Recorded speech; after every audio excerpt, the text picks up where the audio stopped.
Hi, this is Bob Papa, voice of the New York Football Giants, and this is the Big Blue UK and Ireland podcast.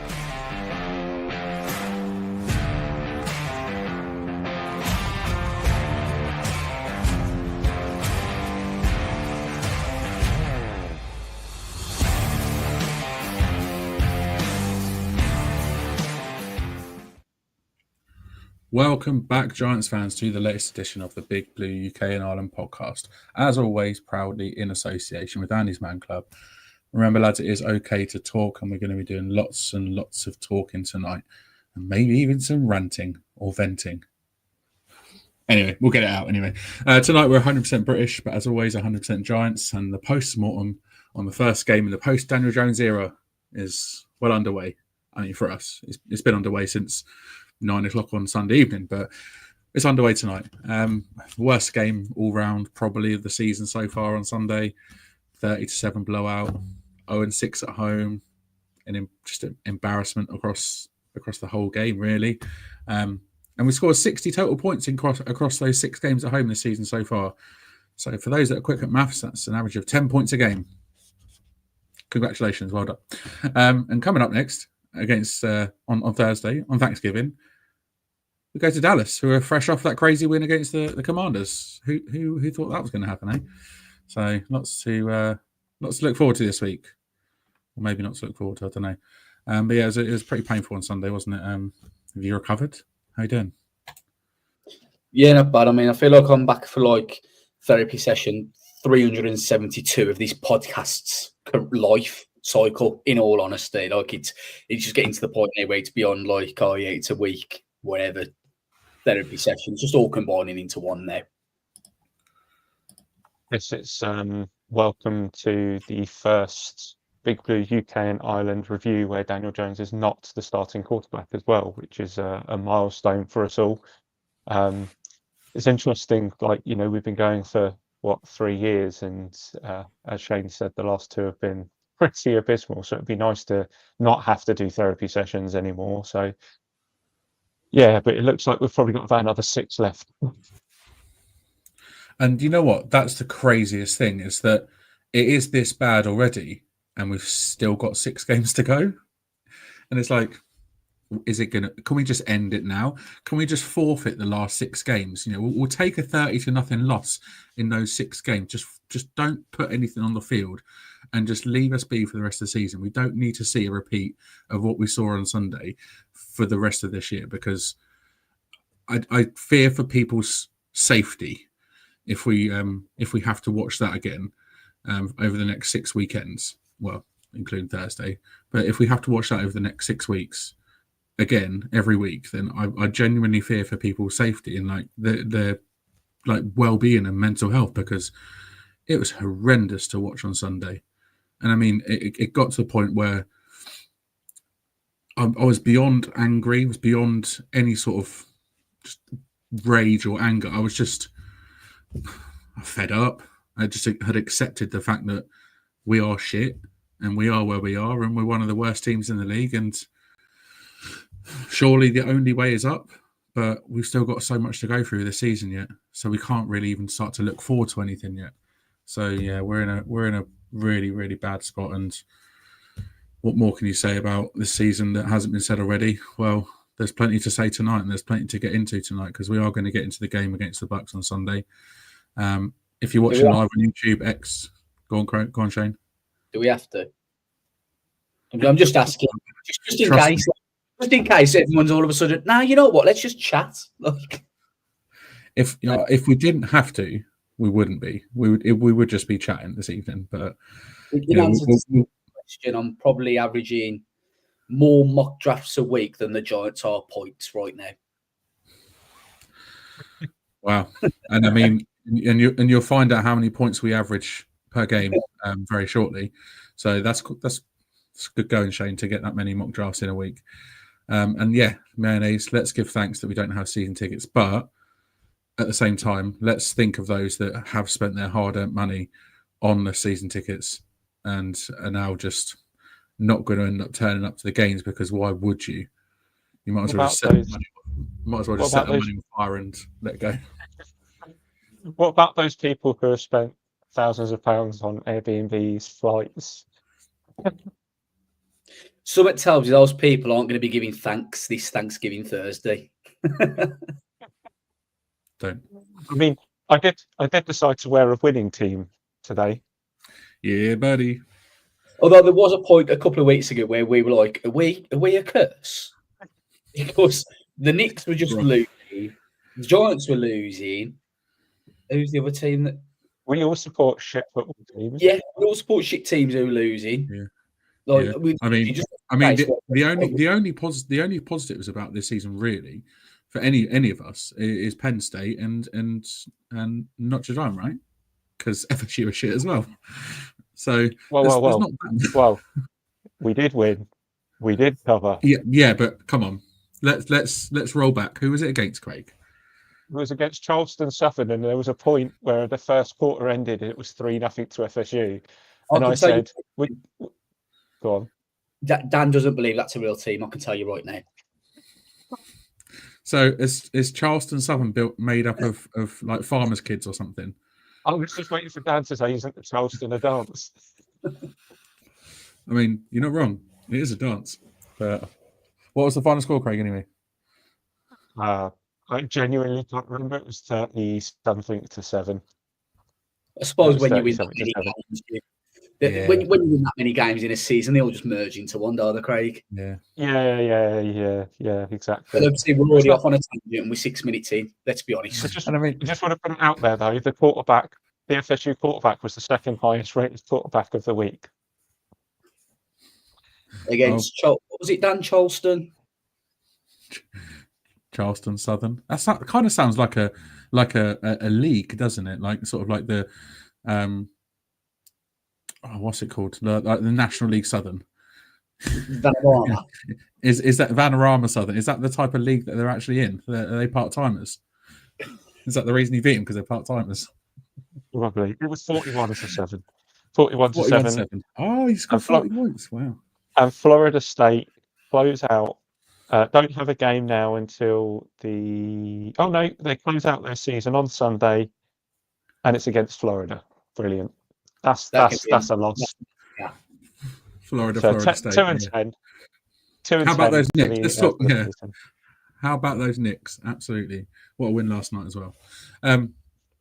Let's bring it back in. Obviously, we're not here to talk about the Knicks. We're not here to talk about anything else but that result, as you can see at the bottom of the screen. Say again. We're not here to talk fun stuff. We're not here to enjoy ourselves. Sorry, viewers. Sorry, listeners. We're not here to enjoy. We're gluttons for punishment, aren't we? If you are watching live on YouTube, X, or any other platform, feel free to get involved in the comments, as plenty of you already have been. And if you're not subscribed to the YouTube channel, make sure you do. Hit the bell for the latest updates and to get notified when we go live. And feel free to leave us a review on your podcast platform of choice. We are available on many. That'd be nice. We love all the feedback and all the comments. But like I said, we should really get into the game because it is kind of why we're here, unfortunately. And as Coach Dable said in the press conference, it was a tough game. You know, give Tampa credit. They did everything better today than we did. Well, no shit, Sherlock. Well done. Thanks for pointing out the obvious. I think we could have all said that. You know, actually give us something we want to hear in the post-game press conference for once, Coach Dable. Come on. New quarterback, same old Giants. Yeah, nothing changes really. I mean, it wasn't necessarily a new quarterback, but obviously a new quarterback for this season. But you know, Tommy DeVito time, Tommy Cutlett's time, and it just didn't really get going, did it? The Tampa dominated the game from start to finish, led 23-0 at halftime, and then to begin the second half, you think, oh, the Giants are driving. Here we go, going to get some points on the board, and fumble time. Tyron Tracy fumbles the ball for the second week in a row, in a key position, and the Bucks then drive 95 yards in 12 plays and ice the game. And I mean, don't really look back from there, make it 30-0, and it is what it is. And then we score in garbage time, with Devin Singletary scoring the lone points for the Giants on the day. And at that point, the Buccaneers had taken their feet truly off the gas and were sort of letting the Giants just play the Buccaneers, just actually play some football and actually start gaining some yards, because at the point of when it went to 30 to nothing, the drive we were on was the best drive of the game so far. And at the beginning of the second half, I think at the end of the first half, they had 280 something yards, and we had like 60, if that. So it wasn't a great show in first half, and they just put the game to bed by halftime. You can see the players and the coaches trudging off at halftime, and they looked down and defeated already. And it was almost like, are they actually going to come out for the second half and do anything else and do any better? But not really. The Bucks pretty much led all statistics, including third and fourth down efficiency, total, passing and rushing yards, red zone conversion, third downs, fourth downs, you name it, they led. And the Giants made it the fourth time this season they failed to hit double digits in a game. And this means that, remember I said we'll find out how many points on average the Giants are scoring, and we can compare the number of mock drafts to how many Shane's doing. Well, it was 15.6 points per game before the Week 12 game against the Bucks. We're now at a fucking awful 14.8. So if Shane is doing 15 mock drafts a week, congratulations to you. You're doing more mock drafts than the Giants are scoring points each week.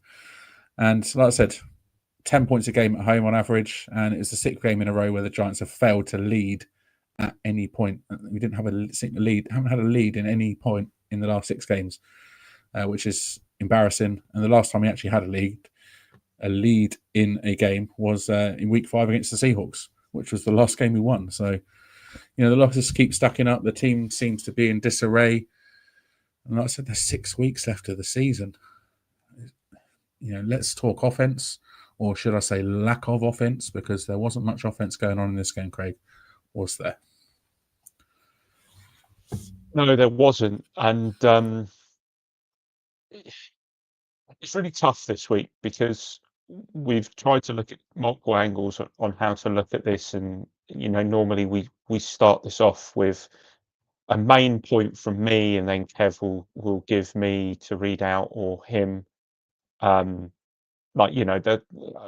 lowlights of the game. Three lowlights.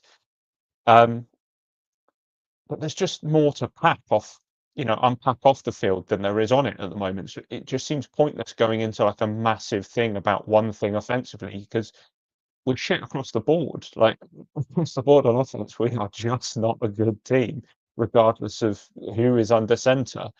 So Tommy DeVito, unable to spark the offense into life despite his best efforts.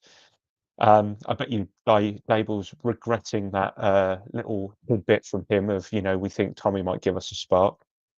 In the first half, Tommy showed the old tendencies that we had already spoken about in the preview of holding on to the ball so long. We ended up getting 3 sacks in that first quarter, and a lot of them were just because he didn't throw it away. He had an opportunity to. I don't know if he's scared, if he doesn't think he has the arm power to get it out of bounds or something. Just throw it at people's feet if you need to. Like just don't take the sack. The sack yards will kill us. He passed five times in the first half. Five passing attempts, 3 completions, 31 yards. One of them was 23 yards to Theo Johnson, and I think the net, once everything was done, was 10. So great showing. Second half, much better from DeVito though. We went kind of into like an increased tempo, no huddle almost, and I feel like that's kind of where he thrives. Maybe he's one of these quarterbacks who just doesn't need, he works off rhythm, and slowing it down just really takes it away from him. Obviously, we abandoned the run game because, of course, we abandoned the run game. So he had the opportunity to kind of get into a throwing rhythm, and he was 18 of 26 for 158. And had 22 yards on the ground. So much better in the second half. But the Bucks defense had just switched off by that point. They'd gone into soft mode. That they were playing one high. They were almost inviting us to make big plays, and we still didn't make big plays against them. Really, there was the odd one or two. The receiving game, nothing to shout about really. Neighbours failed to see a single target in the first 2 quarters, but somehow finished with 6 catches on 9 targets for 64 yards, leading the Giants in all 3 categories. So it's almost like at halftime, Dable realised that Malik Neighbours was active despite the fact he had a groin injury and decided that it was time to use him. Wait, he's on the field. Oh, let's use him. Yeah, it makes no sense. Apparently, there were some looks. Levine told Neighbours there were some looks in that first half, but it just wasn't doable. I don't know. This is one of the first games this season where I genuinely haven't gone back and watched a single thing. Like normally, I'll go back and I'll watch a couple of things and try and see where anything's gone wrong. But I can't bring myself to do it this week. That's how piss poor it was. The biggest problem with being down 23-0 at the half. You can't run. You can't run in the second half because you can't afford to give up those seconds to try and think that this Giants team can even come back at all. Tracy managed 42 yards on 9 carries. Singletary had 3 yards on 2 carries. Both were used in the receiving game, albeit sparingly. They caught all their targets, but had a combined 35 yards. Shane's favourite, the offensive line. Illuminor left early in the game due to a quad injury. Unfortunately, that meant that Hubbard and Neal were our 2 tackles, and Hubbard and Neal, and not Thomas and Jermaine. And they struggled with the pass rush. JMS in the middle had an absolute shocker and has now gone viral because he was ploughed backwards by Vita Vea in something that was very reminiscent of Dex versus Nelson against the Colts. If my voice sounds monotone because of this, it's because I'm just tired of it. I'm tired of talking about how shit our offense is. Like, it genuinely grates after a while. Dan, our first look at the Vito this season, and like I said, it was not much of a spark. How do you think he fared in the game, seeing as he hasn't played since, I think, the Saints game last year? Yeah, I think obviously there was high expectations going into this game for him. Well, high, I don't know, sort of medium expectations. And with Dave saying that we think he can bring this spark to the offense. It was almost thinking like, is he going to make some crazy plays that Daniel Jones wouldn't or couldn't? Is he going to be on target with his receivers? Is he going to lead his receivers into the pass? We didn't really see any of that, and I think the Tampa Bay defense just got to him really quickly, and those sort of old traits sort of reared their heads. The traits we saw last year reared its ugly head again, holding on to the ball for too long, taking sacks unnecessarily. Obviously, the offensive line didn't help at times.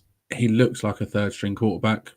He didn't look like he was ready to start, in my opinion. I think he was thrust in there by the coaches because they thought he could be exciting.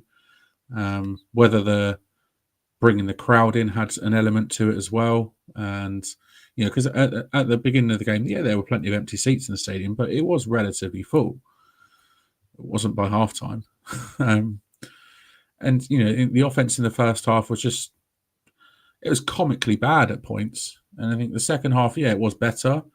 But obviously the Tampa defense, like you said, have taken the foot off the gas and gone into sort of limp home mode because they didn't need to do much else. They didn't need to get pressure on the quarterback because he probably wouldn't have made plays anyway. He took some hard hits as well. One of the hits sort of in the back of the end zone forced him to miss a snap. Drew Lock came in and then subsequently went out straight away on the next play. And it was definitely a baptism of fire for him in 2024. The only way is up, really. And, the more snaps he gets under center, obviously, the more snaps he gets with the ones in practice, he might become more comfortable in this offense. And, hopefully we see more out of him on Thursday against Dallas. But, no, it wasn't a great start for him. Bless him. Dane, get your thoughts on DeVito just briefly. Is he? Was there anything there that showed that he could be a spark for this offense? Nothing. Like there was nothing there, considering he's the spark. I don't even know what comparison to put towards it. He looked more like a sparkler out there, and that's being generous, if I'm completely honest. He's not going to be the QB one. Dan's lost it. Tommy the Sparkler DeVito, go on. That's the kind of impact it had. But we're getting into it too much because we're probably going to end up coming on to it. He's not the second best quarterback on this team. Well, technically, he's the first best because Jones is no longer here. But yeah, we'll come on to. I'm sure we'll be covering that in more detail in a little while. So, onto the actual question that I had for you. Second game in a row that Tyrone Tracy's fumbled the ball and killed this time he killed a good drive. When you look back at the Panthers game, he killed the game for us. Should we be worrying about him having critical fumbles back-to-back weeks? It's a bit of a yes and a no answer, and the reason I say this is the reason I'd go with no is because he never fumbled in college.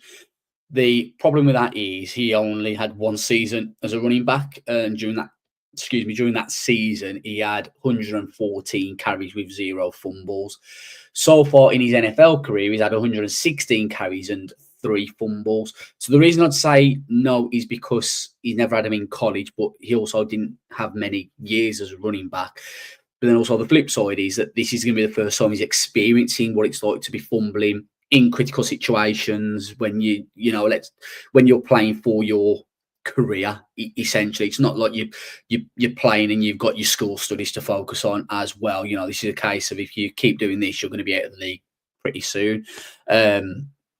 So, you've just got to kind of hope he's going to learn from it. But at the same time, it is a little bit of a concern because, like you say, now it's happened 3 times already this season.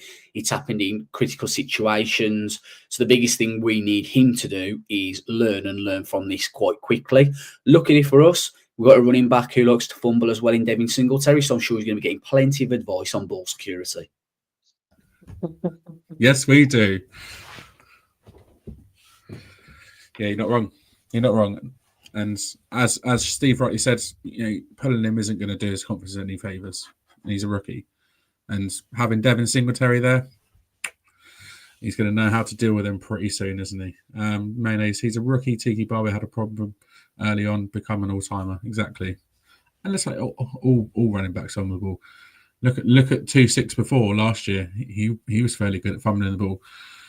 So, it's one of those things. And, defenses coach their players to strip the ball, to punch the ball out, and it happens. You see it every week in the league. And it just so happens he's had 2 in 2 weeks, which obviously is a shame for him, but take it on the chin and move on. I don't know if it's not easy, but take it on the chin and move on. All right, I suppose we better talk about defense as well, aren't we? Now, if you're looking for a summary of how the Giants' defense for 2024 is, look no further than the 4th play of the second quarter. 3rd and goal, 1 yard line. Baker Mayfield hands the ball off to Sean Tucker. Bobby Okereke forces the fumble. Yes. Ball's on the floor. Ball's rolling. Ball hits Brian Burns' foot. Ball's still rolling. Not a single defender realises on the floor. Baker Mayfield makes a play and recovers the ball. How the 11 players that are on that field on the defensive side not realise the damn ball is on the floor? I'll be honest with you. I thought then you were going to break into Limp Bizkit for a second. It's rolling. Sorry. How did they not realise? That play just says it all about this team. Not just this defense this year, but this team this year. And, fair enough, Baker Mayfield saw it happen, made the play, and he sort of, held himself back for a second because he thought someone's going to realise in a second and pick the ball up. No, they didn't. So he just absolutely legged it and jumped on the ball. And rightly so, well done. And then one play later, it's 10-0 and it's game over because we ain't scoring 10 points. Another missed opportunity, and it's the story of this season. It just seems to be a constant missed opportunities on defense, and too many nearly moments, too many costly errors, too many okay players. Just not good enough. And like I said last week as well, just not good enough. One sack in 3 games. You know, for the fact that we led the league in sacks, I think through week 8, and now we've had 1 in the last 3. What's happened? Where's this fearsome pass rush gone? What's happened to Dex? You know, Dex looks like a completely different player. Only 4 total pressures on the quarterback for the entire game. 9 plays in total that went for either no gain or negative yards. 9 plays, and they had 62 total.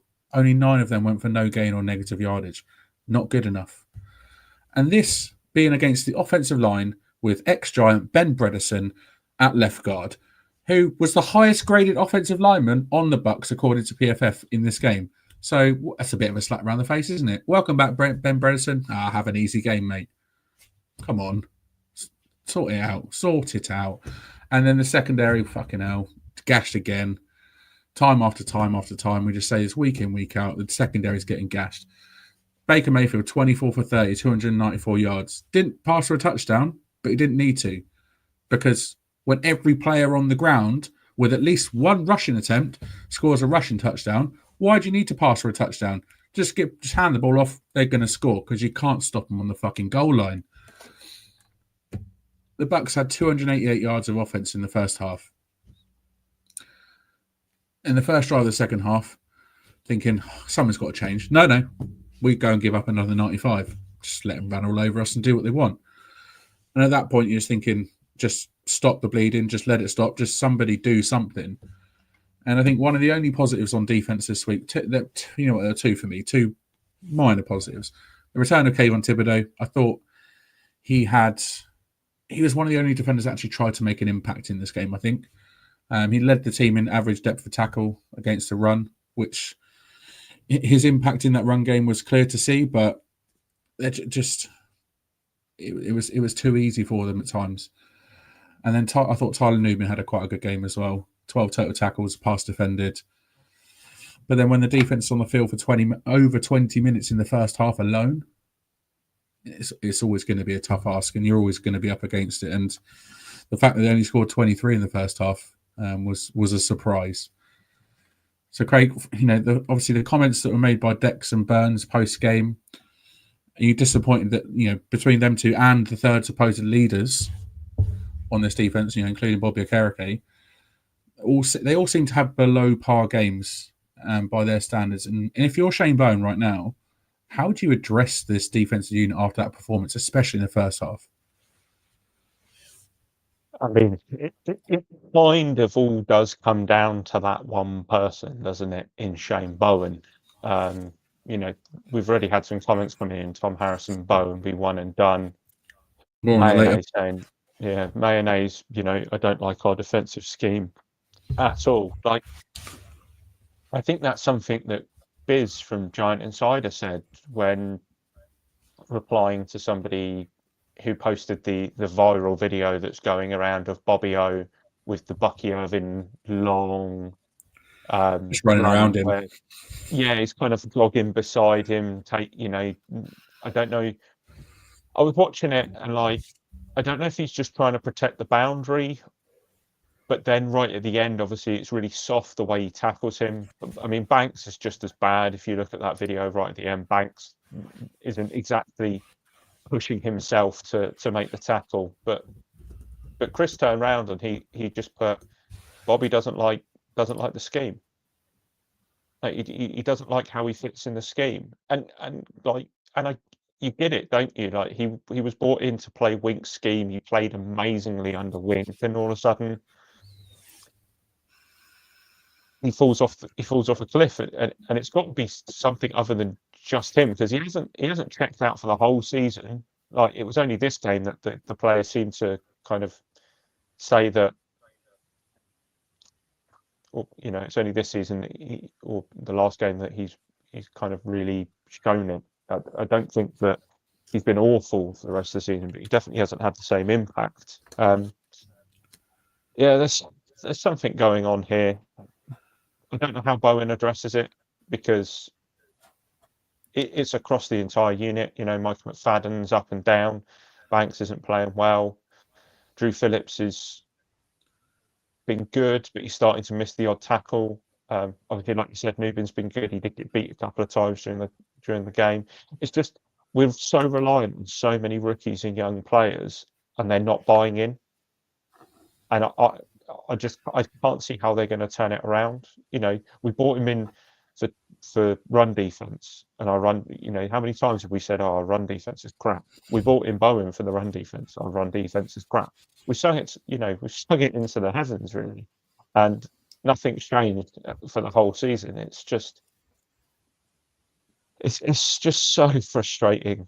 As Mayo says, you could argue Bowen needs guys to fit his scheme. Hasn't had the chance to do it. I prefer to get a DC that fits the scheme. Agreed. He was excited about Burns, and Burns has been really good this season. Probably not lived up to the price tag, but he's getting there. It's year one. I don't know. It's frustrating. And as Tom says, was the sack in Germany by Burns very early in the game? Was that the last sack? Yes, it was. And I think it was also the first sack that we'd had in a while as well. So it's it's not all rosy at the moment. No, it's not. And like I said, also, like Bobby was brought in to play in Wink's scheme, and some of the viewers have said in the comments as well. Just what is Shane Bowen's defensive scheme? Like it's so meh. Like you expected so much more from him, especially watching Hard Knocks and looking back at the Titans defense over the last few years, and you think, fucking hell, we've got ourselves like an absolute steal here and a real sort of defensive coach that knows what the hell he's doing. And this, I mean, is it a personnel issue, or is it a coaching? Look at the other coaches. Like I said, we're going to talk about coaching in a bit, but what is it? Is it a combination of those three things? There's so much to get into on not just defense, but there's so much to get into in this team as a whole, because like I said, we almost seem like we're in disarray. We seem to be the laughing stock of the league, and we've still got teams like the Las Vegas Raiders, who are an awful as well, but yet we seem to be the laughing stock, because yet again it's the New York Giants, and the New York Giants suck at the moment. And when the Giants suck, everyone loves to hate on them and everyone loves to laugh at them. So there's lots that needs changing on defense, and I think Bowen and his coaches need to take a long, hard look at it and sort something out, because we need to see what we saw over the first sort of 6 or 7 weeks back again on Thursday night against Dallas, because otherwise it's just going to be even more painful for the rest of the season if we carry on going the way we are. Bear in mind as well, just as I'm just going to sign this off on a real high note for everyone. Go on. The Giants did indeed tie the modern NFL record since 1933 for the most consecutive games in a single season without a defensive interception, with 10 tying the Raiders. I can't remember what year it was, but it was a Raiders team. And people were saying this 2024 New York Giants weren't going to win anything. Boom, have that. Do we take that as a win? Absolutely not. No, not at all. All right. I mean, we would normally get more sort of deep into the game and everything, but there's obviously plenty of other talking points that we've have come out over the last few days. Craig, you going to say something? I just wanted to cover special teams because. I mean, what do they do? Right, are you ready for this? Go on. Graham Gano made his only extra point attempt, and he had a kickoff that was down at the 6-yard line. But bear in mind that was more the fact that Tucker of the Bucks decided to let it bounce into the end zone and then run it out of the end zone like a mentalist. What are you doing? Didn't he get back? Didn't he get to like the 2-yard line or something like that? Wasn't it? It's a 6-yard line. Shocking. Gillen punted 4 times for 168 yards, 3 inside the 20. Smith Marset, Your boy. 1 punt return for 8 yards, but I'm going to be nice. He did have a really, really good kickoff return for 33 yards, and I saw him going, and I was like, oh, God, I'm going to have to buy his jersey, aren't I? Like, it's going to happen. It's going to happen. Was that and then someone just tackled it. was that for any game this season he returns a touchdown? Oh, yes, any game. For Is the Giants. Is his DMs open? I want to motivate the guy.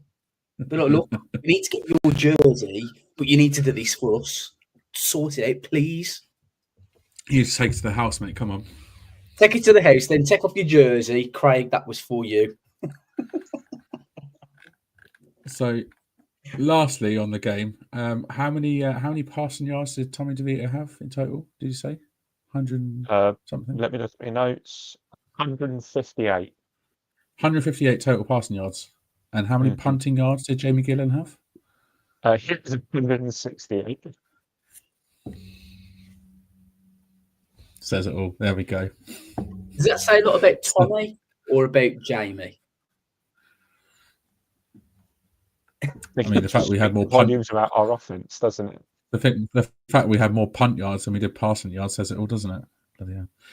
Yeah, like I said, there's been obviously lots of chatter on Giant socials, on X, on all the social media platforms. It's not. Go on. Breaking news! Thanks to Craig Johnson, who's just tagged us on X. Former Broncos tight end Greg Dulcich was quite claimed off waivers by the Giants. Yes, that's another tight end we can underutilise. Woohoo! Who? Greg Dulcich. Dulcich? Come on, Shane. I'll be Yeah, butchering Greg Dulcich. I seen he got released. I think he got released yesterday. And I seen it come through, and I did think, and I was like, nah, we don't need a tight end. We can't use the ones we've got. Brilliant. And he signed to the active roster as well because he was claimed off waivers. So, here's a question. Why? Why? To my knowledge, you can't throw a ball. So, I was hoping he'd be like an emergency quarterback or something. Yeah, why? Why are we signing him? Dude's got some hair. Dan might get him, though. The dude's got some serious hair. Has he? Yeah. Maybe that. I mean, yeah. I just don't get that. I don't get the thinking behind that. It'd be interesting. It'd be interesting to see what they say about him. He's 24. I'm just trying to find any stats, any danger of getting some stats on this guy. 80th pick on the 2022 draft out of UCLA. It says here, 24-year-old is signed through 2025 with a 1.4 cap hit next season. Oh, we ain't picking that up.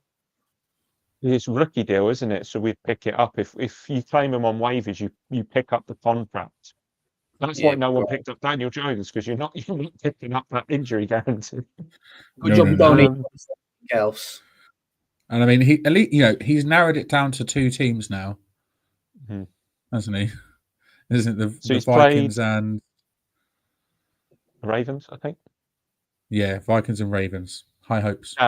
Which one of us are going to go into the Ravens locker room to speak to Daniel Jones?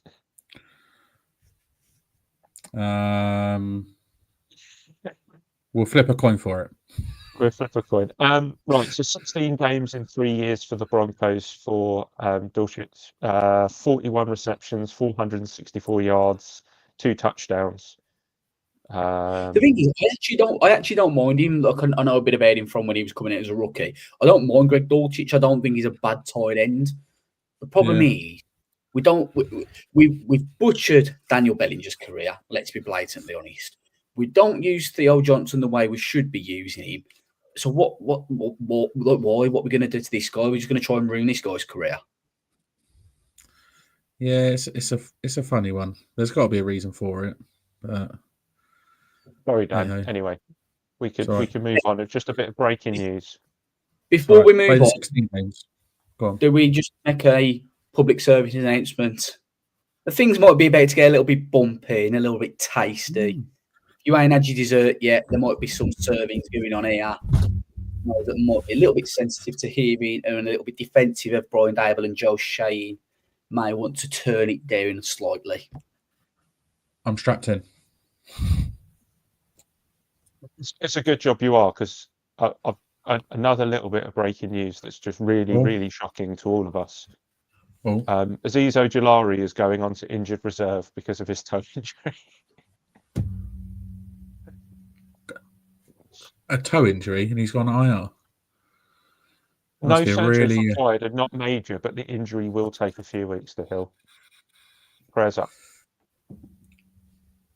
I mean, there goes our pass rush, or some of it. All right. Yeah, let's talk coaches or head coach anyway. Obviously, a lot has been said since the decision was made to bench Daniel Jones and subsequently released from the team as well. Yeah, there's been everyone who has an opinion or any has something to say about it, has said something about it. And after the game on Sunday, it's only ramped up the pressure on not just Coach Dable, but on Joe Shane as well. And rightly so. Rightly so. I think they've got some serious questions to answer. And it's going to be a rocky road from now until the end of the season for both of them, because the way things are going, it's not looking pretty to end this season, and I think they're both potentially in the firing line.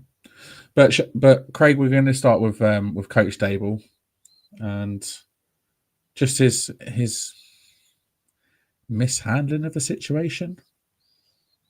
I guess you can call it that. It's funny, on Sunday I was tweeting out pirate-related gifs because I'd had enough, and the Buccaneers made me think of pirates. And I wrote down, is Brian Dable facing a mutiny? And now I'm just back in the pirate mood again. Yar! So Brian Dable got the backing of John Mara a few weeks ago on the 24th of October. Mm-hmm. Is it now considered the kiss of death? Since then, the Giants have lost to the Steelers, the Commanders, the Panthers, and now the Buccaneers, to a combined score of 103-64, with 2 of them at home. And now, after making the decision to bench Daniel Jones, his players are speaking out and are not going through this quietly. After the game against the Bucks, we have multiple players who were spoken to in the locker room, and a myriad of beat writers that we know and love came out with some interesting quotes from some of these. Neighbours candidly said that he was tired of losing and that the team is soft as shit. And same outcome we had when DJ was the quarterback.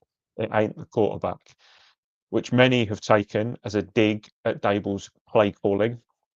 I was watching Talking Giants earlier. I don't think Bobby's too happy with the way that Neighbours is speaking, saying, that a rookie shouldn't feel comfortable enough to do this. This is a bad roster and a culture of letting shit slide, and that, Brandon Jacobs and the teams of yesteryear would not have allowed this. Agreed. Fully agreed on that. Yeah. Dexter Lawrence, he called the team soft and added that they beat the shit out of us. Jermaine Illuminor obviously watched a lot of this game from the sideline because of that quad injury, and admitted that he thought that looking on, not everyone is giving 100%. Brian Burns was asked about whether the message from the coaching staff is getting through, I took a long pause before answering the question with yes, I think so. It's not ideal. A lot of them have, as Steve said, Neighbours and Dex have both come out and clarified their comments. But the damage has kind of been done, and that's the problem in the heat of the moment, being in the locker room. But again, it goes back to what we were saying about the fact that if Neighbours is saying it as a rookie, Burns is saying it, Illuminor saying it as a brand new player for this year, and then Dex is saying it as a captain, something's wrong. And it just shows that the players are not keeping this in-house. Now, Daves was asked about this during his Monday Zoom call with beat writers, and he had a lot to say.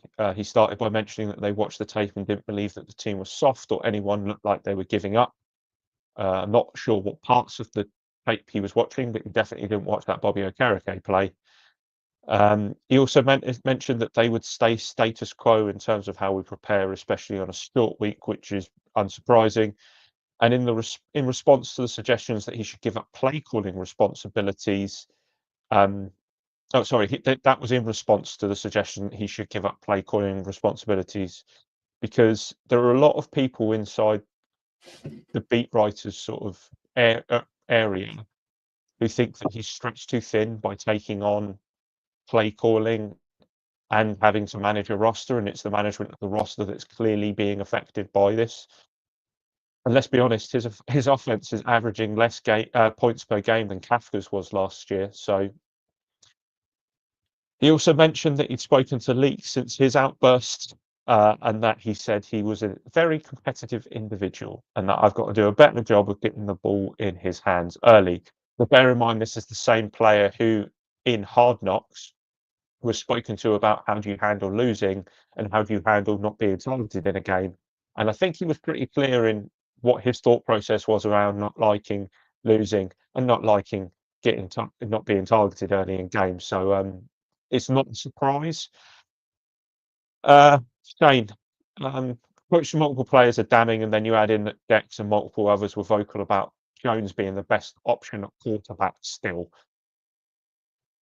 In your opinion, has Dabes lost this locker room, and should he be giving up play calling to Kafka so he can actually do his head coaching job and not the job of an offensive coordinator? I don't think he's lost the locker room, but his grip is loosening on it very, very quickly. I got that impression last week, to be honest, when the Jones benching was announced, and in the immediate aftermath, you got somebody like Dex, who is a leader on this team. He's a captain.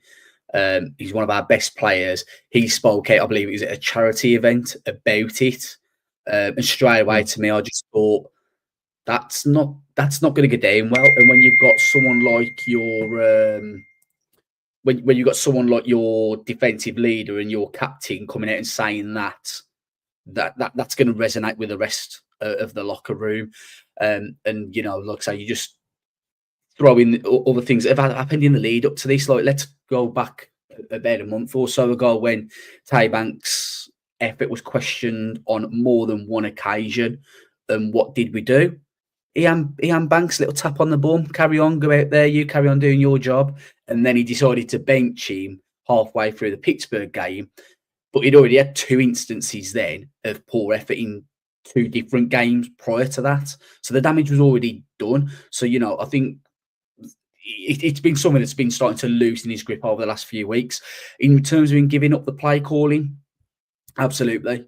We were led to believe that this was going to be a better offense because it was Daves' offense that Kafka was running, but Daves is showing he can't run his own offense. And at the end of the day, this is an inexperienced head coach still. He's not got 8, 10, 12 years of being an OC and a head coach and doing it all. He's only been an head coach, but this is his third season, but this is his first ever season coaching and calling plays. And I'll admit, that must be quite difficult to do, in all honesty. So I do wonder, is it maybe something a little bit too soon? Has he not got settled, especially with a losing team and coming off a losing season? should he have maybe got settled into the head coaching role first before then taking play calls off of Kafka? So, he's not lost the locker room yet, but I think it's getting very, very close. And I do believe play calling should be handed back to Kafka. Dan, obviously Kafka wasn't exactly inspiring last year, but we had a carousel quarterback. I think we had carousels pretty much all over the place. Obviously, he didn't have neighbours to play with. Do you feel like Kafka could potentially try and turn what we essentially have as chicken shit into chicken salad a little bit? The thing is what if Kafka does take over as OC, as play caller, sorry, is what we're going to see on the field actually going to be any different? I don't know. Obviously, you'd have to try to find out, wouldn't you? But I don't think it's necessarily all is. Obviously, there is an issue with play calling, but at the same time, I think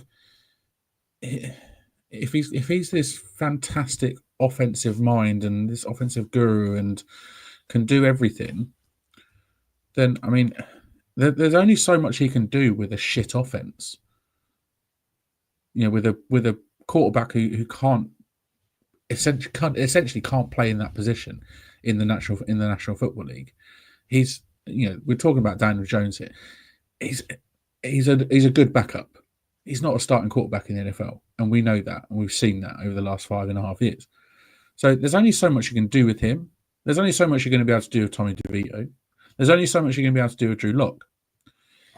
If you had, I don't know, a Patrick Mahomes under center, then yeah, you might see the good side of this offensive guru, and you might see him open up the complete playbook because he's able to, because he has that confidence in a quarterback. But he doesn't have the confidence in a quarterback, so how can he open up the entire playbook? Obviously, we look back to the Panthers game, the flea flicker, absolute garbage. Why are you doing that there? And I think more times than not this season, we thought, why have you called that play? You question the play calling.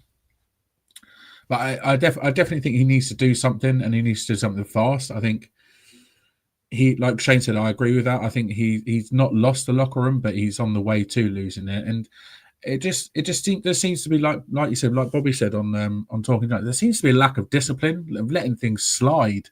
It's like, don't let things slide. If you need to rip into somebody, rip into someone. Don't be scared to.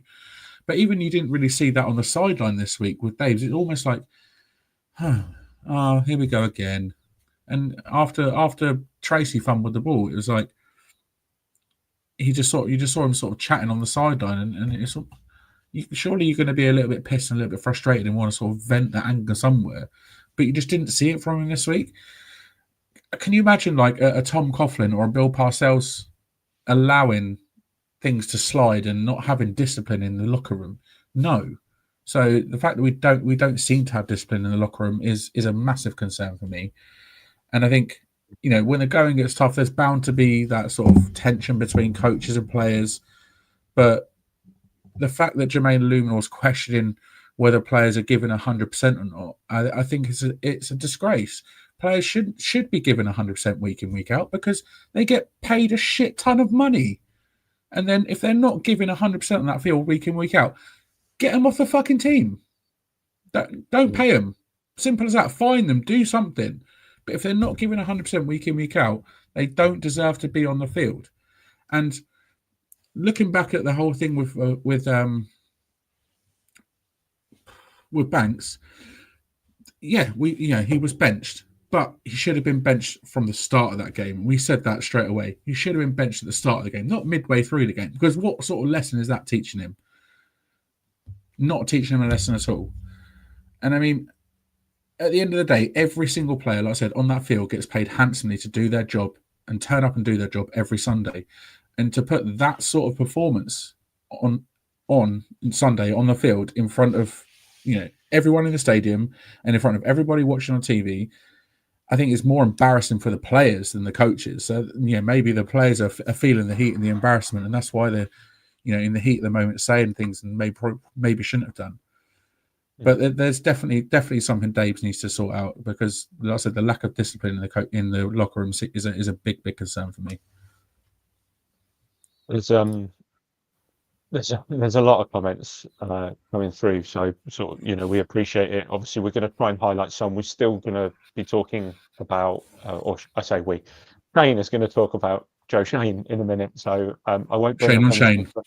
Okay. Speak of you, I have brought up some question or some points that are not to do with Joe Shane at the moment. I just around the whole Dable thing. So, Tim, if Dable goes, Cathcart will be the interim head coach. I think that's a given. To be fair, that Dable will, if Dable goes, Cathcart will take the reins until the end of the season. Mayo saying if we do change, I would take Vrabel or Planny. Now, I just want to kind of stay on that point, because Mayo made a point literally right at the beginning of the show, pretty much, and I've starred it ready for later. But there is talk that Kyle Shanahan might be done in San Fran. Would you clean house in New York for him? I mean, that's a really, really good point. Shane, would you be happy to take Kyle Shanahan if the 49ers decide to let him go? Yeah, I think so, to be honest with you. I mean, I'm sure we'll be covering it on some of the comments in a second, but I'm done with trying to find the next sexy thing. Like, give me someone who's got some sort of head coaching experience. For me, I appreciate what Tom's saying, but to me, McAdoo never head coach before. Shermer had a very brief stint as a head coach, but it was like years ago, so it was his first real gig, and he had a couple of years. Joe Judge, first head coach. Brian Dable, first head coach. What have they all got in common? They failed fucking miserably. So let's get someone in, for me, who has got some form of experience. I'm done trying to find the next sexy hot stud coming up and everything.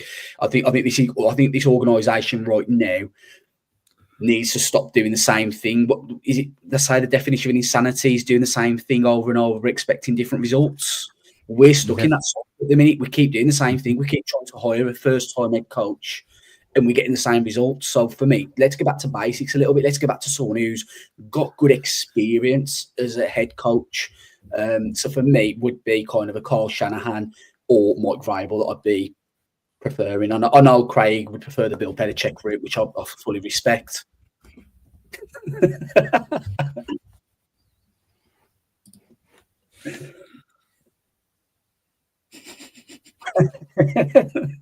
You're right there, Craig. He's gone. So Craig's doomsday scenario. This is what this team does to us, viewers. This is what this team does to us. Tom did say Shanahan's a serial playoff achiever, but can't get it over the line. I'd take serial playoffs take right fucking now. That, mate. I'll take that any fucking day. Yeah, 100%. Any fucking day. I'm just trying to look through that. I'll keep that to the end. The other three involve Joe Shane, so I think it's only fair that Shane talks about Shane, and I go on mute to listen to whatever this is, because I have no idea what's coming. Yeah, this ain't gonna, ladies and gents. this ain't going to be very pretty nice or kind. So last week or the week before, we kind of had a very, very brief conversation about if Daves and Shane should be sacked, or if we'd want them sacked. And I said I'd be moving on from them both.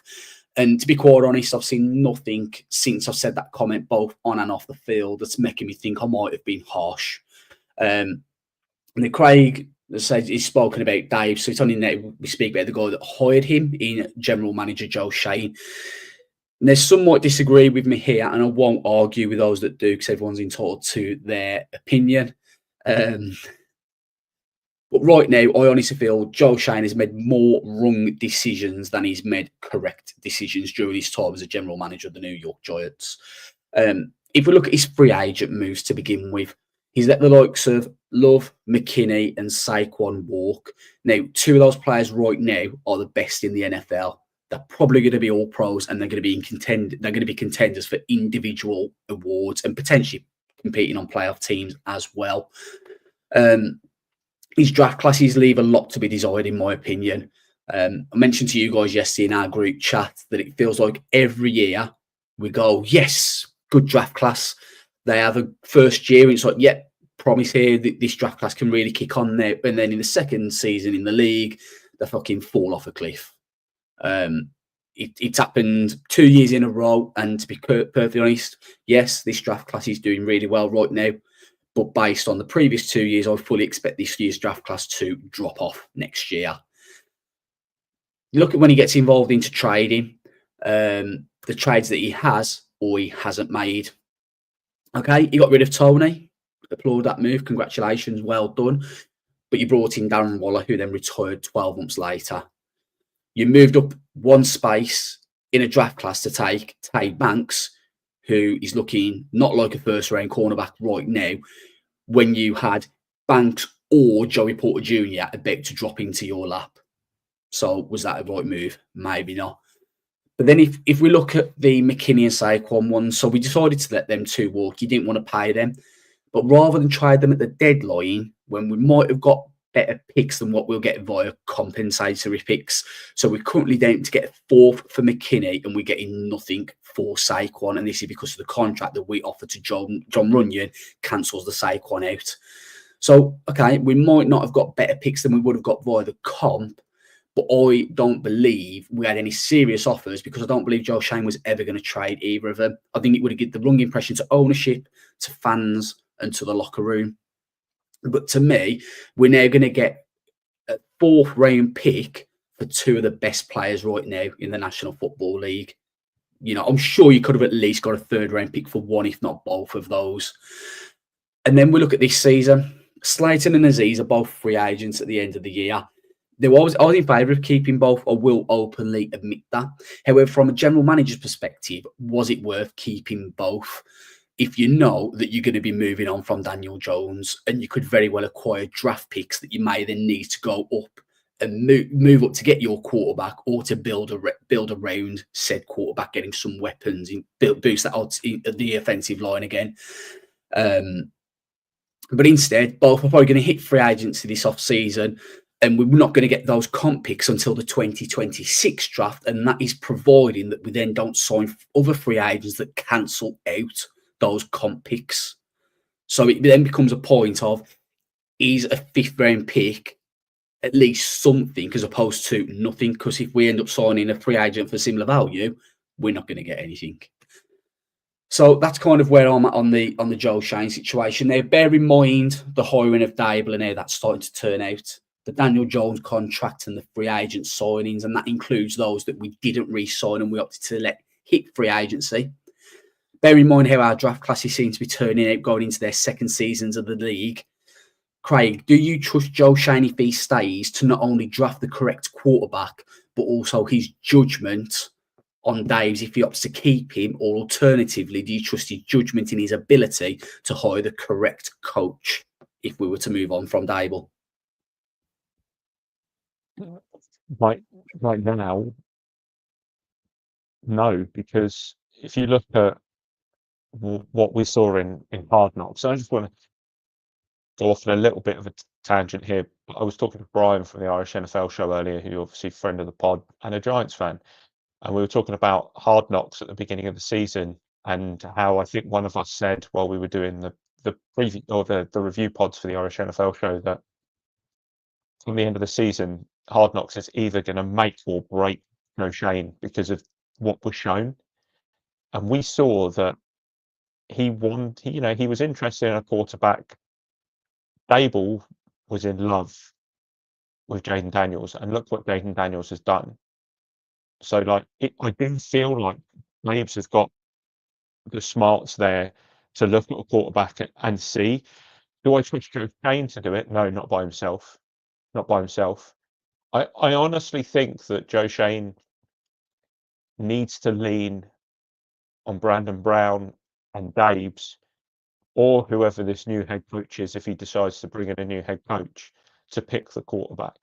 Because I don't feel like his optics are right. You know, as you rightly pointed out there are so many mistakes that he's made over these 3 years. Yes, he's a first-time GM. Totally understand that.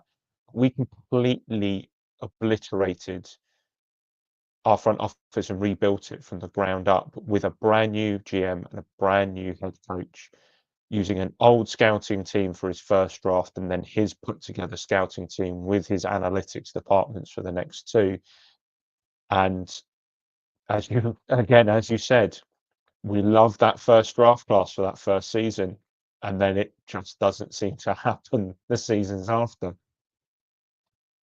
I am seriously worried. I don't want us to blow it up. I feel like as an organisation we don't normally do that either. We give people the benefit of the doubt, but someone posted a video the other day of saying, welcome to year 15 of our 5-year rebuild, and I just don't know if Giants fans these days will sit through something like that. I really don't. Dan, anything you want to add briefly before I ask you an alternative question? I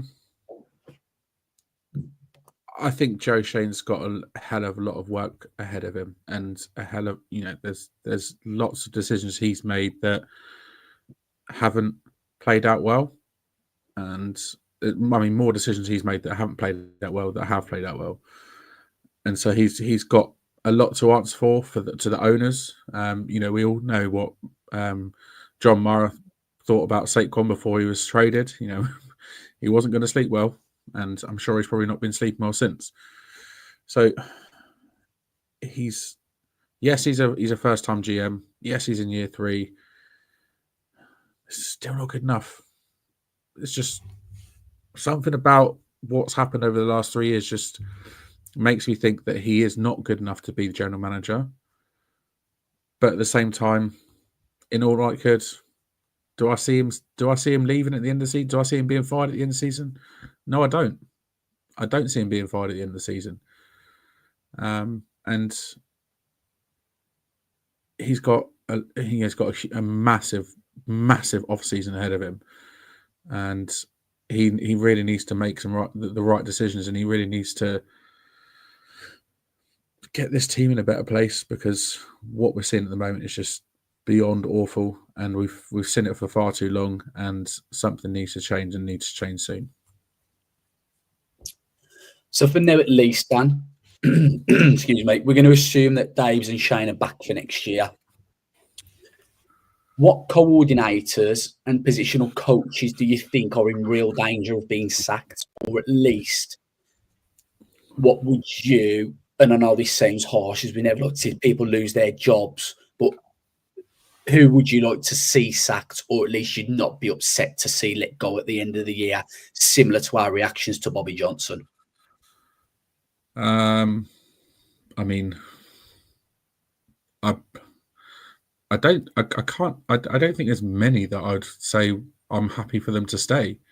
The reason I ask this question is because, to me, if we finish on 2 or 3 wins, or let's say we go crazy and we get 4 wins. Whoa, 4 wins. Shut the front door. But someone's going to have to pay. You can't turn around and say to Shane and Dable, everything's staying the same. Something's going to have to change. That's why I was asking this question. I agree. No, I like the question. Kafka's going regardless. I think this is last year in the team. I personally think Shane Bowen's one and done. His defense, yes, over the first period of the season they performed. If we continue to see what we're seeing on the field for the rest of the season, then he's gone. His defensive scheme's just not been good enough for this team to elevate it to the next level. Mike Gabriel, what special teams done this season? 2 words. Fuck all. I could see him going quite easily. So that's 3 coordinators potentially out of the building. Then you look at coaches. Carmen Brasillo staying, not a question. I can't see him going anywhere. Mike Groh, receivers coach.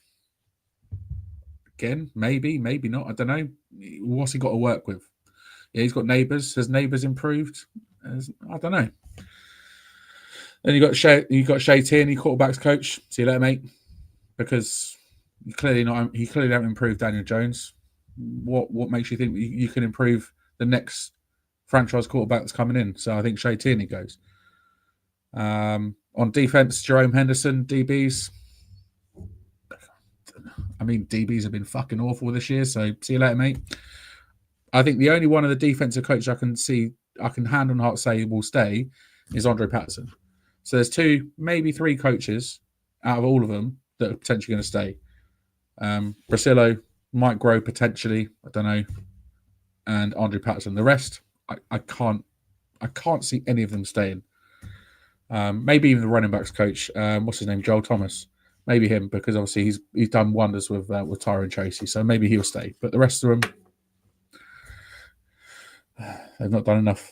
And like I said, someone's going to have to take the heat for it, and I think a lot of the coaches are going to take a lot of heat for this. So we might see a lot of new coaches coming in the off season if we don't see Dave's going in anyway. Craig, is it anyone not named Carmen Brasello that you'd be banging the table to keep?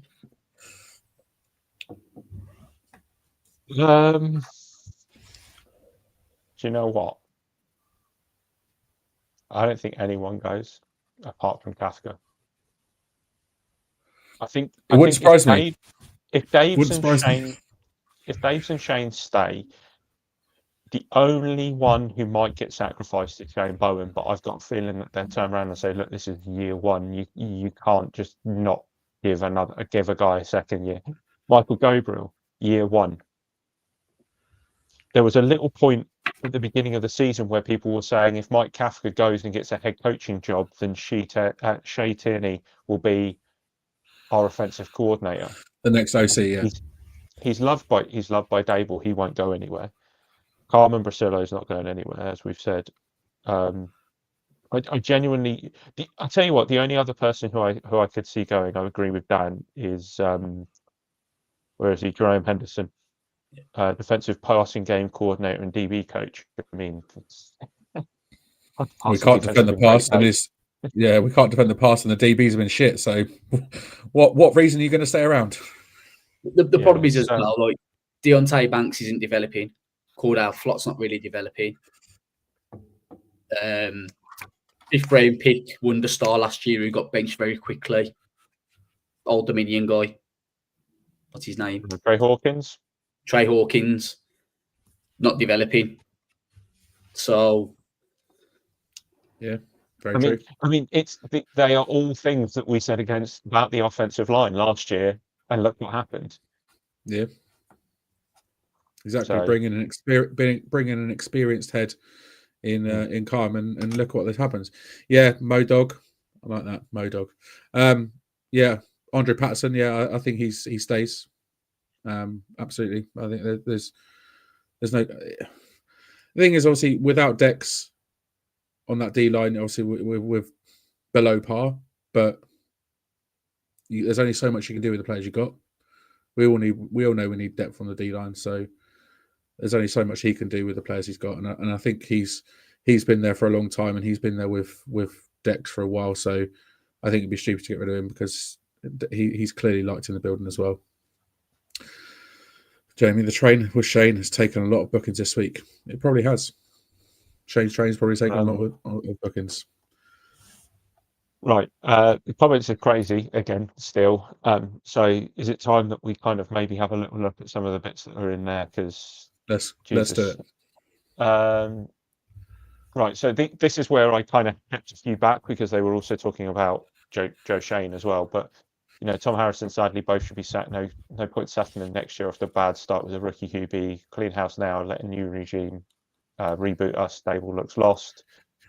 Yeah, but on that, another rebuild 3 years in. I don't want another rebuild. This is the seesaw, isn't it? This is the seesaw right now. Because on one side you've got wish it, and we need to do something to make a change. And on the other side, you've got we cannot keep just firing coaches. There needs to be some consistency. And it's the balancing act between the two of them that's absolutely killing this franchise. Yeah. And is the massive question going into this off-season. But there's 6 weeks left, boys. Like, 6 months off season. The The thing is, though, it's like I said, the problem you have got is if you turn around and say, okay, yeah, let's keep Daves, let's keep Shane, draft your quarterback, you have another shit season, you then sack James and Shane, you're then bringing in a new GM and a new head coach that the previous regime has drafted their quarterback. So again, I feel like that's a really fine line between. Yeah, it's a great point. We literally could just, again, what's the definition of insanity? Yeah, exactly. You know what I mean? So it really is that kind of fine line. I think if you don't sack either of them, you've got to give them both 2 years, irrespective if we didn't win a game next year. You've got to turn and say, you know what, we've got to give you 2 years with this quarterback. I agree. Interesting. That's if we draft a quarterback. I think that's almost a given now. I mean, Mayo makes a good point. If you probably keep them, if you want a GM to walk in the door and have to draft a QB without having the whole year to scout. Yeah. It's such a massive now, even more so now, massive off season this year. Now that we don't have a quarterback, it's not hard to draft a quarterback. Though. You go on PFF Draft Simulator, you get to your pick, you click quarterback, you click draft, done. As easy as that. There you go. Joe Shade, if you're listening, take some hints. Take some hints from this guy because he knows what he's doing. Anyway, comments. Mayonnaise, Travis Hunter, please. Interesting. GB92 day was done. Shane might be given another year or two because of his 2024 draft class. I mean, yeah, again, if we said it about the draft class of the last couple of years. They've been great in the first year. Second year, man, not so much. So I think you can't really, as I say, you can't really judge a draft class until sort of year 3. So we need to sort of wait and see on this year's one. And Modog, only reason he's not getting fired because Mara didn't want the negative press of constant turnover, but Day was gone. Yeah, I mean, yeah, John Mara's obviously going to have a lot to say and a lot to do in this off season as well. Any other comments we want to bring up, Craig? Not right now. Just apologies if my audio quality is iffy. My wireless mic's just died and I'm having to use a webcam now. No problemo, mate. Tech problems. We understand you, and also you had Wi-Fi issues this week, so it's all good. So thanks, BT. All right. After that absolute embarrassment and everything we've talked about, there's something positive come out of this week, Shane. Surely. Oh, there has indeed. We've got a tankathon update.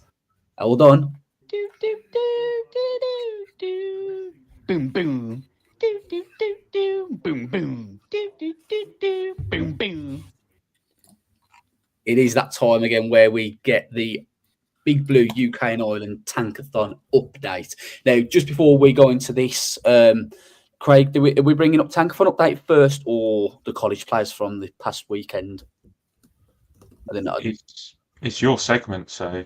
Cool, no problems. I'll take control. So we'll just bring up the 2 players that me and Kev kind of mentioned on last week's episode, and that was Walter Nolan and Chris Paul Jr. Glad everyone's loving the theme tune. Shout out to the DJ that remixed that for me. It was much appreciated. But back to the no copyright infringements either. No, because it's a remix. We're keeping everybody happy. So yeah, so Craig, it's a warning. The players are the wrong way around. That's what's thrown me. I had Chris Paul, Kev had Walter Nolan. That's why there was an awkward silence. I was thinking, am I going mentally? So Kev's college player to watch was Walter Nolan. He ended the game against Florida with 6 tackles, 4 pressures, 2 sacks, and 2 hurries. Meanwhile, my player Chris Paul Jr. opted to have his worst game of the season with 6 tackles, 1 pressure, and 1 hurry. Now, if we move on to the tankathon update. Again, not going to talk about every team here. Number 1 overall pick right now is Jacksonville Jaguars. They've not moved anywhere at all. The New York Giants have moved up to the number 2 overall pick. They're at 2-9 now, having lost 6 games. But just behind us is the Las Vegas Raiders, who are trying to outdo us. Same record, they've lost 7 in a row. The only reason we're above them is due to strength of schedule. I believe strength of schedule is constantly changing as well, depending on how teams do each week. I think last weekend we went from 5 to 4 based on a Dallas result. I think it's based on Monday Night Football, isn't it? Yeah, I think Dallas lost, which meant that we had a easier technically. Our strength of schedule eased up a little bit. But yeah, as you can see, Rennie at the top 5 is New England at pick number 4 and Carolina Panthers at number 5. You can see the Tennessee Titans with their win. They knocked themselves down 4 spots. And we do have a new entrant this week. I feel like I'm doing top of the pops or something. New entrant at number 10. New in at 10. There we go. Is the Cincinnati Bengals, who have lost 2 in a row now, so they've now cracked the top 10 of the NFL draft, which is 149 days away. And as you can see, some teams have gone up spaces when they've won games, and some teams have gone down spaces even when they have won games. Again, this is all just due to strength of schedule. It's constantly changing.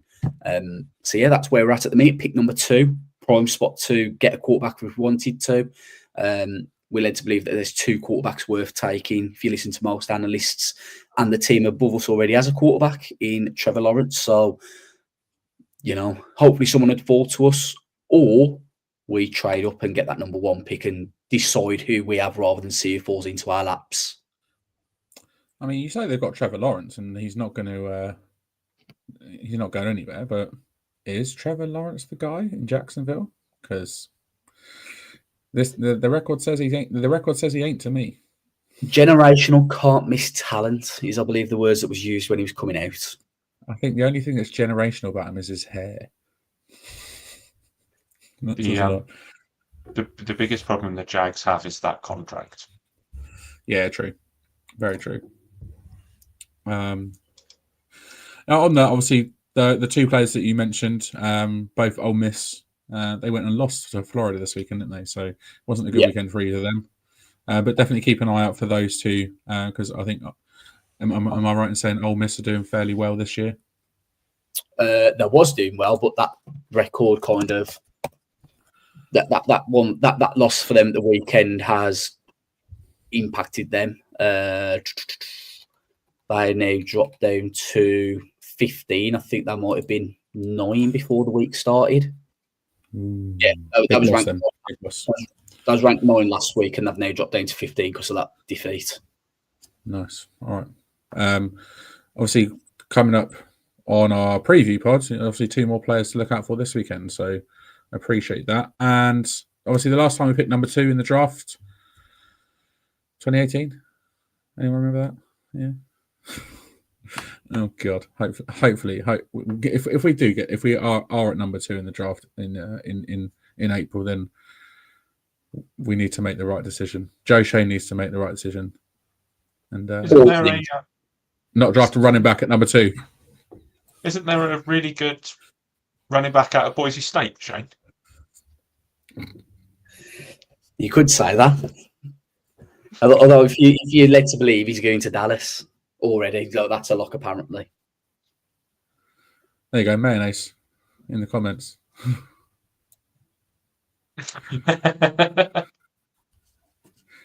Don't take him at number 2, no. Yeah, I'll see number 2. So number 2 in the draft, and it points towards one position, doesn't it? Yeah, everything's pointing towards that one position. Left tackle. And, God, could you imagine? No, I can't. Shane, why would you even say that? I don't know. It just came out. It just came out. Yeah, that engaged before that, unfortunately. Yeah. I was going to say something, but I can't remember what I was going to say now. I don't know. It's gone. It's gone. I think that's it. I think we're about done for this evening. GB92 from the Philadelphia area. Really enjoy the content, guys. Keep it up. Go Big Blue. Thanks for that comment, GB92. Really appreciate it. Instantly being in the Philadelphia area, you obviously we I know there's been many comments about Saquon over this evening, and rightly so, because he had a ridiculously good game on Sunday night. Was it 255 yards, most by a Philadelphia running back in all time, and he's having a career year at the Eagles this year as well. So yeah, I know he's no, I'm not surprised at all, Modog, because he's on a good team, and when you're on a good team, good players play well. And there we go. The Eagles O-line is leaps and bounds better than we've been in the last decade or so. Precisely that. And you know, he's just showing what a talent he is, and it's unfortunate we couldn't get the best out of him. But hey ho, we didn't have the line to do so. All right, that's enough about Barkley. I don't want to talk about him anymore. We've talked about him enough this season. One last thing, just because there was a comment from Mayo that I thought was interesting. So let's do like a 6 games left idea. I'm starting to think this week is the only chance we have to ruin getting number 1 overall. Shane, any other games? Like what games? If I read out the game, let's figure out if we think we can win. So Dallas this week. Win.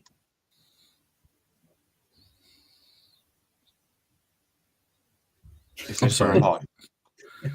What? Or is this his fantasy? Never did that. No, I think they can genuinely win Dallas this week. You know what? The fact that Dallas haven't won at home as well.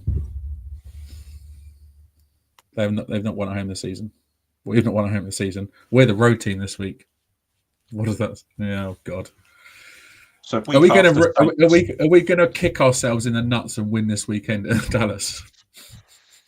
We're going to kick ourselves in the nuts. It just might not be this weekend, but we will 100% do it. I reckon we'll win two more games. So Dallas, Saints, Ravens, Falcons, Colts, Eagles. Dallas and Colts will win. Or maybe Falcons and Colts, or Saints and Colts.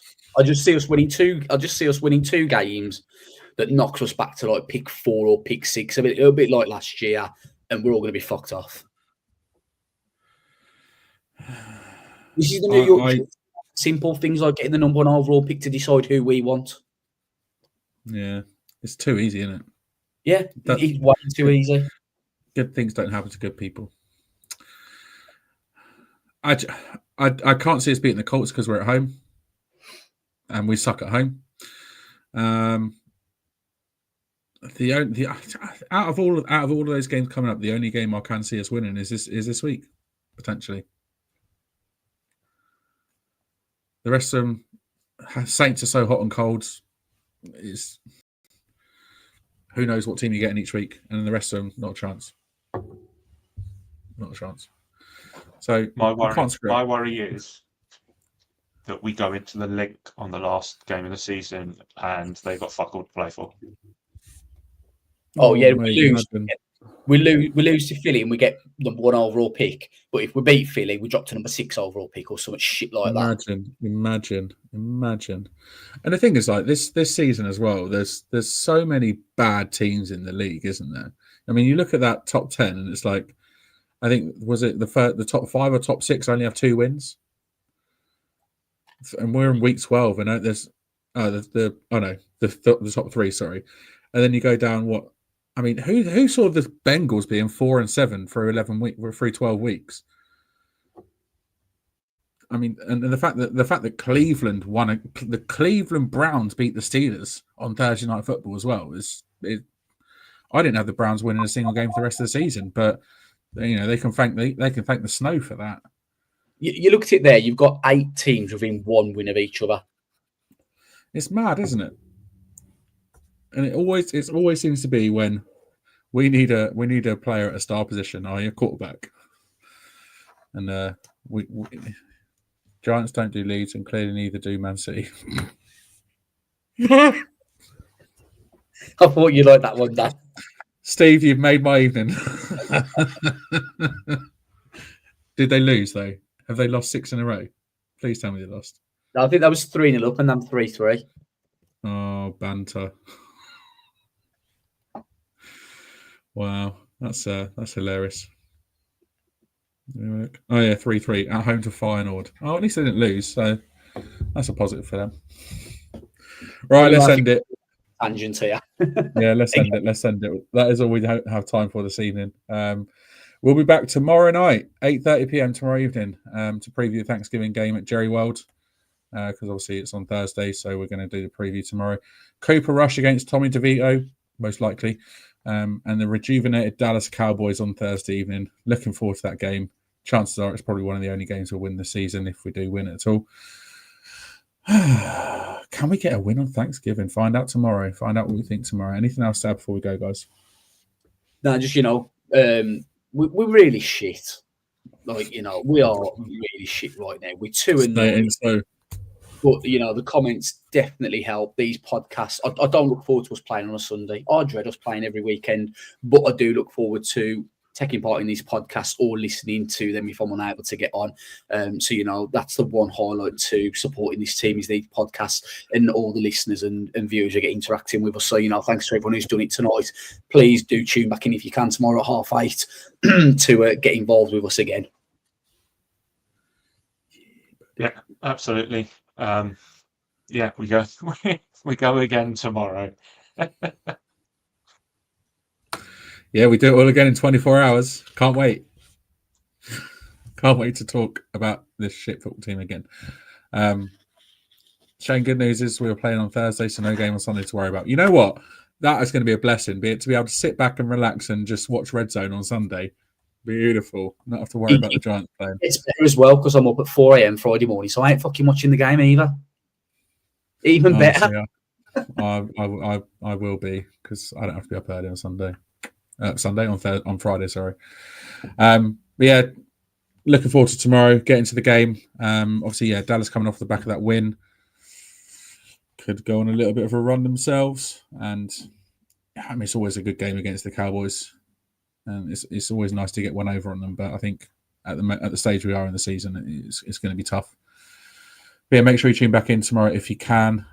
We appreciate all the love from all the people in the comments this evening. Those that have tuned in for the first time, we thank you for getting involved as well.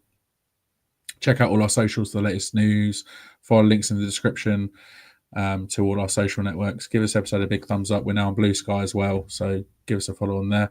Don't forget to subscribe to our YouTube channel, hit the bell to get notified on when we're going live and get all of our latest updates.